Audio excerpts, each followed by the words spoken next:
in a beautiful land torn by decades of brutal civil war, where natural resources promise untold wealth for the few and deprivation for the many. Who will enter the battle zone on the side of the defenseless? Who will dare to offer a path to peace in a broken land? Only those with the courage of their convictions. I am a Christian peacemaker rather than a secular peacemaker, because Jesus taught us that God has a dream for humanity. It's called God's kingdom, and we are invited to enter that dream and to do what we can to bring it about. An ordained Basilian priest, Father Bob Holmes provides pastoral support for an organization called Christian Peacemaker Teams. Our motto is getting in the way, and it is a double meaning. The first Christians called themselves the Way, Jesus' way. But getting in the way also means getting in the way of violence. Supported solely by donations, peacemaker teams get in the way in conflict zones around the world. Somehow, the presence of international peacemakers reduces the violence. And our presence is not just our physical presence, it's our cameras, it's our ability to report and to tell the stories, to shine a light on the violence when people don't want people to know about the violence. CPT members pledge never to resort to violence themselves, even if their lives are threatened. We've always known we risked being kidnapped. We've always known we risked dying, that we were willing to risk our lives for peace. In Iraq, in 2005, that willingness was tested. The abduction of our peacemakers, Jim Maloney and Tom Fox and Norman Kember and Harmeet Sudin last November had a profound effect on peacemakers around the world. All of a sudden, it was very real, the risks we take. CPT members use the media spotlight to make impassioned appeals. We're a small group, and we can only do a little bit of peacemaking in a few places. But sometimes our voice gets quite loud. After 118 days, 3 of the peacemakers were discovered and freed by U.S. and British forces.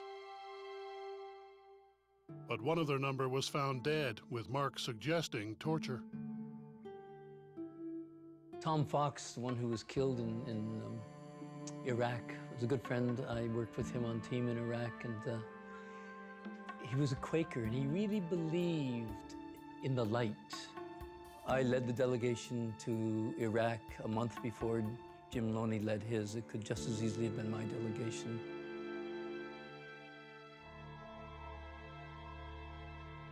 Four years before his mission to Iraq, Father Bob and a peacemaker team traveled to Colombia at the request of the Colombian Mennonite Church to help the people of the Opon River Valley.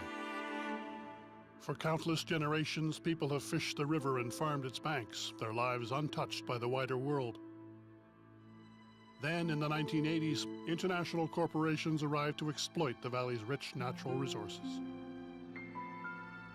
A new gas pipeline became a target for communist guerrillas, making the valley a battleground in Colombia's long-running civil war. Mercenaries, called paramilitaries, were paid by corporate interests to protect the pipeline by any means necessary. Paramilitary groups have been used to basically to cleanse areas. It's horrible. They're groups that are not accountable to the government, and therefore the government can say, well, that's not us. And what they'll do is they'll kill someone to set an example and say, anybody that we think is supporting the guerrillas, we'll kill them. And I have to tell you, though, that the guerrillas will come through, and anybody they think is supporting the Colombian army, they'll kill. So it works both ways. After grisly killings of community leaders, their wives and children, more than 200 families fled to the nearby city of Barranca, living in filthy accommodations and destitute, they soon became desperate to return to their land. David, a community leader, recalls what happened next. Some of them came back, like to check the animals and things that they have here. So, but there were some helicopters like shooting, and they couldn't come back again. In Colombia, only the Air Force owns helicopters, suggesting that forced relocation is part of the Colombian government's plan for economic development. It's a plan which will make some people in Colombia quite rich, but it's a plan which will also impoverish people who live on the land, who will be displaced in order for these resources to be taken.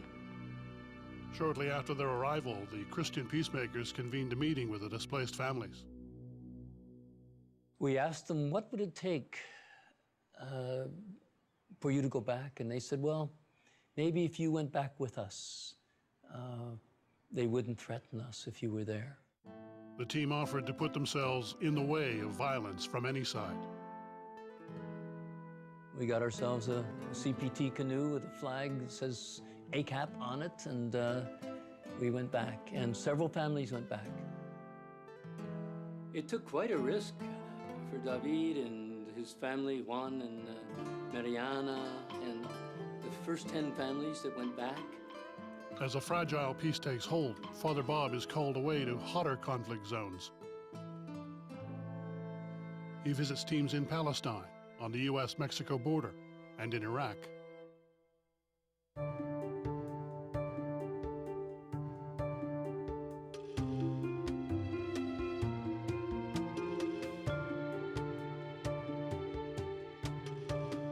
Today, Father Bob returns to the Opon River to discover how the people have fared, accompanied by fellow team member Noah Dillard. He speaks to David.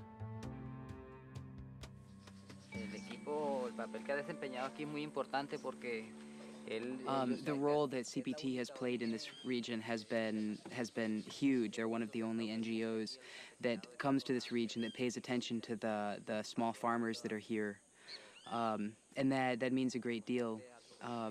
But they have also been involved in really confronting the armed groups in this region, and the paramilitary captured a guerrilla, and the guerrilla signaled somebody out in the community up in Los Nieques, pointed them out as having helped him before. And so the paramilitaries were going to this person's house, and thanks to God, CPT was there, and they put themselves in the middle of it, and the person wasn't killed. Father Bob learns that, inspired by the bravery of the Christian peacemaker teams, 90 families have returned to their land. I'm really proud that CPT is able to work with a community that's so well organized and willing to take the risks needed to bring about peace. Willing to take risks, but still in need of the CPT presence. When Father Bob arrives at the team's base in Barranca, he hears disturbing news. Several of the houses are empty right now, which means there have been people displaced whose lives have been threatened, who have decided it's safer to move somewhere else. There was someone killed earlier in the summer that was well known in the community. He learns the community plans to discuss the situation tomorrow at a public meeting on an island far upriver. If paramilitaries or guerrillas try to break up the meeting, Father Bob is determined to get in the way. He prepares the team for the river journey with a passage from the Gospel of Mark.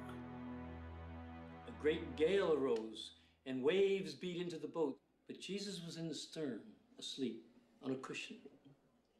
So they woke him up and they said, "Teacher, do you not care that we're perishing?" And he woke up, and he rebuked the wind, and he said to the sea, "Peace, be still."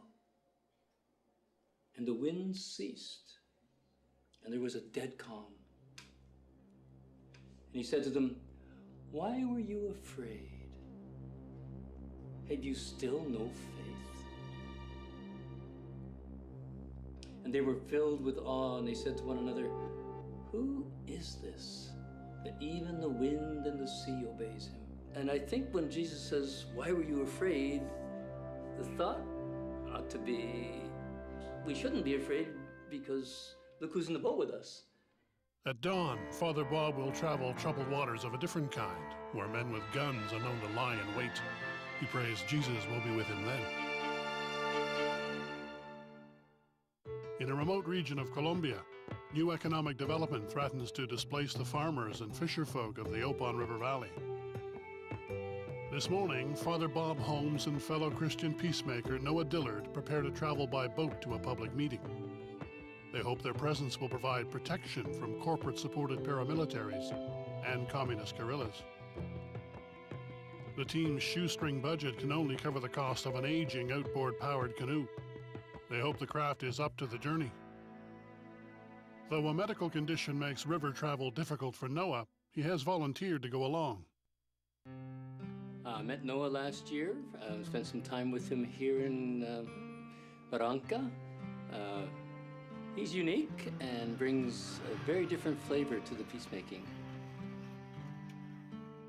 Only 27, Noah is already a veteran of CPT missions and spent 3 years in Iraq before coming to Colombia.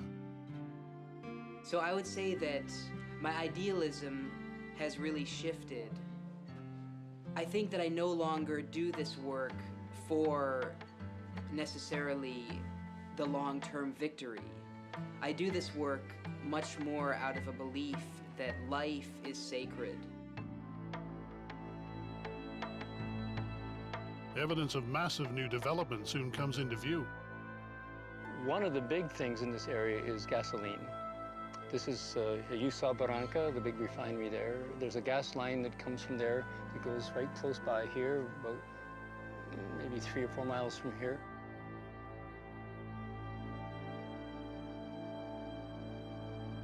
In a strong current, no watercraft can get far without a powerful engine.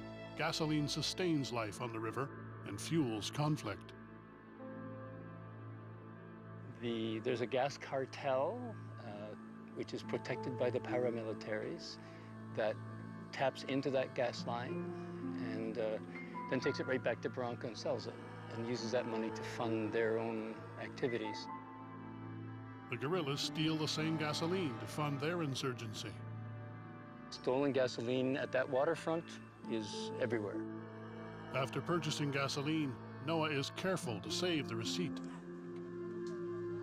That's because the ever-present military patrols assume that those without a receipt have purchased their gas from the guerrillas. Those without receipts are detained, assaulted, or even, in some cases, disappeared.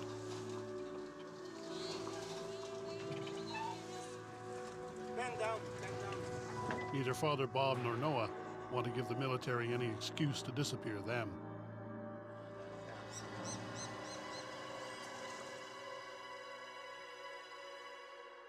It's the way you send a threat to the community is you put a body in the river, and then the people in the community were told, don't take the bodies out of the river or you'll be the next body in. So they would call us and we would be the ones who would go and recover the bodies. Peace of mind in the face of violence is not always easy. You have to learn to disarm your own heart.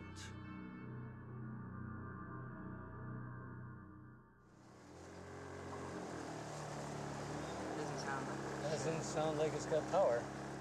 Less than a mile upriver, the outboard engine falters. Father Bob and Noah try to take it in stride. No, it sure doesn't.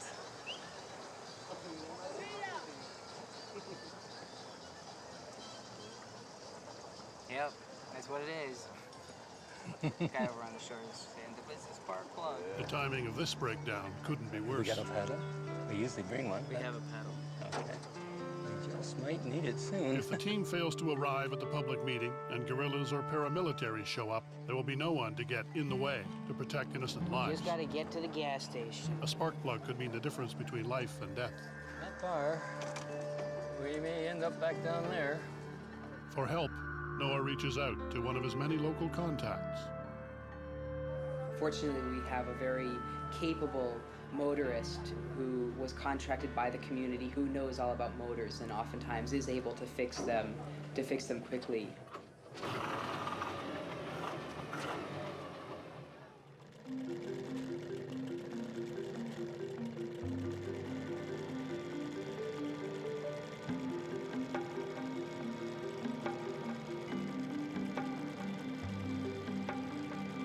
With a new, or at least newer, spark plug, the outboard roars back to life, and the team heads back upriver. They spot something that wasn't there earlier in the day. Okay, this is a checkpoint we're coming to. And it's a Navy checkpoint. This is where we may need the letter I'm carrying. That's a roving checkpoint. I mean, that checkpoint's not always there. The armed men wear uniforms of the Colombian military. No friend to those who help local people stay on their land. One thing that we find very quickly working in situations of lethal violence and war, that you really have to be prepared for anything to happen. In a remote region of Colombia, a mission of peace is impeded by the Colombian military. Okay, this is a checkpoint we're coming to. And it's a Navy checkpoint. This is where we may need the letter I'm carrying. To avoid antagonizing the soldiers, the camera operator lowers his camera, but keeps filming. They were checking what was in the boat, who was in the boat. They were making sure that the gasoline we bought had been bought legally, because there's a whole cartel selling illegally stolen gasoline. Do you have the receipt for the gasoline? Yeah. See. Without the receipt, the team will be delayed, or worse. So somehow you have to say, yes, I have a very good reason for being afraid, but fear will not help. And so I have to let go of my fear. After seconds that seem like hours, Noah finds the receipt and the soldiers wave them on. Beyond the checkpoint, their camera records more armed men in the jungle. Father Bob believes the receipt wasn't the only reason the soldiers let them pass. The Colombian Army, the Colombian Navy, the paramilitaries, or the guerrillas don't want to be on camera. Oh, the camera and the cell phone are lifesavers. They save lives. Delays threaten to make the team very late for today's public meeting. Pushing the old outboard as hard as they dare, they race upriver, passing the homesteads of those they helped return to the valley. This is the point. And that's a new hut. That wasn't there 2 years ago. I mean, I think it's somebody's fishing shack. Wow. They want to be here and be fisher folk and plant their crops and raise their animals, and to do that in peace. And so that's what we're hoping for. And our presence here makes it a little easier for that to happen. It doesn't mean they don't get threatened. It doesn't mean that people still don't get killed. I get feedback from a lot of people telling me how brave and courageous I must be. But I believe that the people who are really brave and courageous are those people who continue to live their lives, continue to reach for their own humanity, and live in the midst of this warfare. Father Bob senses they are nearing the meeting place at last. You're looking more familiar now. It all looks the same though, doesn't it? But the river has branched into several confusing channels. Now, I think this is where we both thought we were before. And I think this is the exit to the Magdalena Media.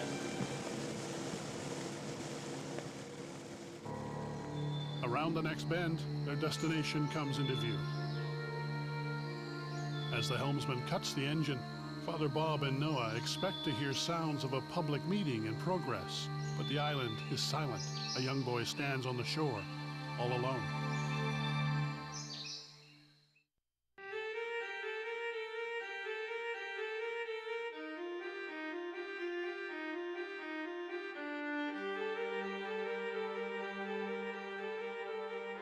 In a remote river valley in Colombia, members of a Christian peacemaker team land at the site of a public meeting. By their presence, they hope to protect the participants from guerrillas and paramilitaries. But there is no meeting in progress. In this conflict zone, this is ominous. Buenas tardes. Me llamo Roberto. Sí. They discover one very nervous woman. Noah asks the woman if she minds being on camera, which she does. You might want to ask her if she's okay with the film. Pues sí, entonces Nosotros, usted sabía que el grupo iba a filmar, iba a grabar. They were waiting here for us and gave up. And she is not, or is not willing to. Well, she's not feeling very prepared. Right, okay, very good. She's saying that so everybody, she's here alone. The question is, what happened before the meeting broke up? Speaking to the woman off camera, Father Bob discovers the answer. We were an hour and a half late getting there, and the people who were going to speak to us couldn't wait, and so they moved on. Yes, there were armed actors in the area. We didn't see them, but we were told that they had been in the area. The guerrillas don't want to be seen, so they very seldom allow us to see them.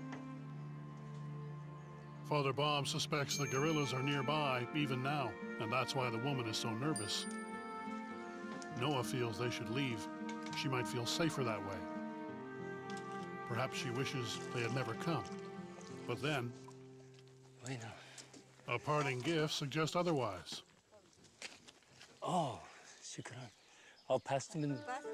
Esteban y Afonso, listo. Bueno.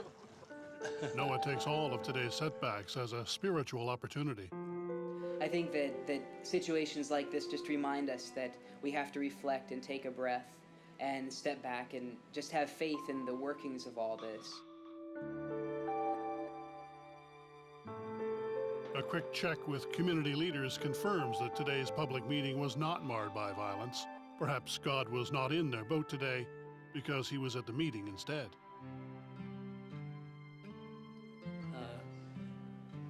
I think of our work, and we're always in a storm. It seems we look for storms. That's where we work. And we work as a team, so we work in a boat. And the boat's always rocking, and we're always figuring it's sinking. It seems it's perennially we're bailing this boat. The pastoral support that people like Bob give us really enables us to live in these dark times, recognizing that we are not alone, that we are not forgotten, that indeed God never abandons us. We have to really believe that Jesus is in the boat with us. And therefore we dare go into a war zone and say, peace, be still. My dream for this region is to have it be like it was back when I was a child. When I was a child, you could leave for wherever you wanted and do so really in peace, and nobody would bother you. The Christian Peacemaker teams pledge to stand with the people of the Opon Valley until their dream comes true.